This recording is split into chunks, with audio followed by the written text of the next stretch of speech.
അച്ഛാ ഇങ്ങോട്ട് വന്നേ. ഓ ഇത് കണ്ടില്ലേ, അമ്മ ചെറുതായിട്ട് ആട്ടുന്നുള്ളൂ. അച്ഛ ഊഞ്ഞാല് വലുതായിട്ട് ആട്ടിയേ. പൊന്നച്ഛനല്ലേ, പ്ലീസ്. എടോ താനെ കുറച്ച് റെസ്റ്റ് എടുക്ക്, ഞാൻ മോളെ ആട്ടിക്കോളാം. വേണ്ട, ഒരുപാട് ഉയരത്തിലൊന്നും വേണ്ട. താൻ മാറടോ, അവള് പറക്കട്ടെ. ആ ഓ ഓ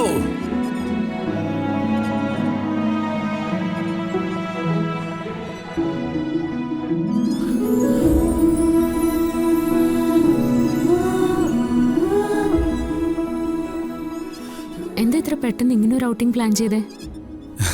ഇനി എത്ര നാളെ നമ്മൾ മൂന്നുപേരും ഒരുമിച്ചുണ്ടാവുമെന്ന് എനിക്കറിയില്ലടോ. തനിക്ക് ഓർമ്മ തിരിച്ചു കിട്ടുകയാണെങ്കിലേ എൻ്റെ ജീവിതത്തിലെ സന്തോഷങ്ങളെല്ലാം അവസാനിക്കും.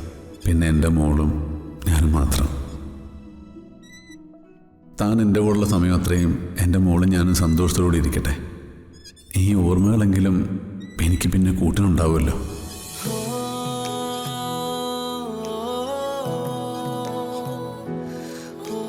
എന്താ ഗോകുൽ ഇങ്ങനെ നോക്കുന്നേ? ഞാൻ ചോദിച്ചു കേട്ടില്ലേ? ആര് പറഞ്ഞിട്ട് ഇങ്ങനെ ഒരു ഔട്ടിംഗ് പ്ലാൻ ചെയ്തേന്ന്? അതോ അത് മോള് പറഞ്ഞിട്ടാ. തന്നോടൊന്നും പറഞ്ഞില്ലായിരുന്നോ മോള്? ഇല്ല, എന്നോട് പ്രത്യേകിച്ചൊന്നും പറഞ്ഞില്ല. എന്നോടൊരു സർപ്രൈസ് ഉണ്ടെന്ന് മാത്രമേ പറഞ്ഞുള്ളൂ. എന്ത് സർപ്രൈസ്? അത് ഇവളോട് തന്നെ ചോദിക്കണം. എന്താ മോളെ സർപ്രൈസ്? അതൊക്കെ പിന്നെ പറയാം.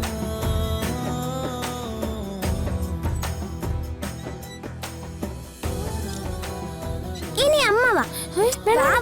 അമ്മ ഇരിക്കമ്മേ, പറഞ്ഞ പറ്റില്ല. ഇരിക്കണോ? വേണ്ട.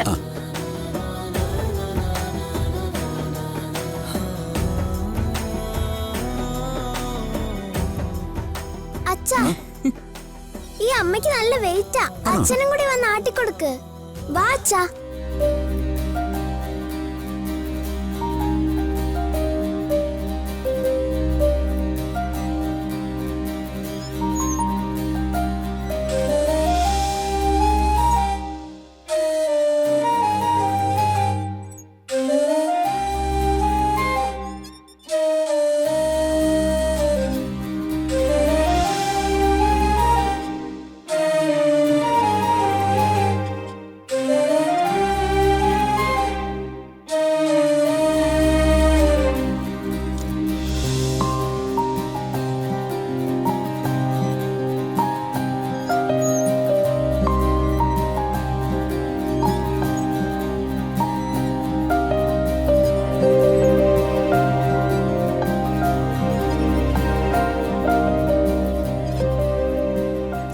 വേണ്ട, വീഴും.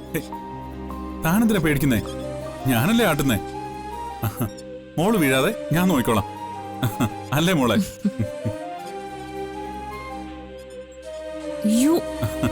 അതൊക്കെ സച്ചേട്ടാ. താനോട് ആട്ട്.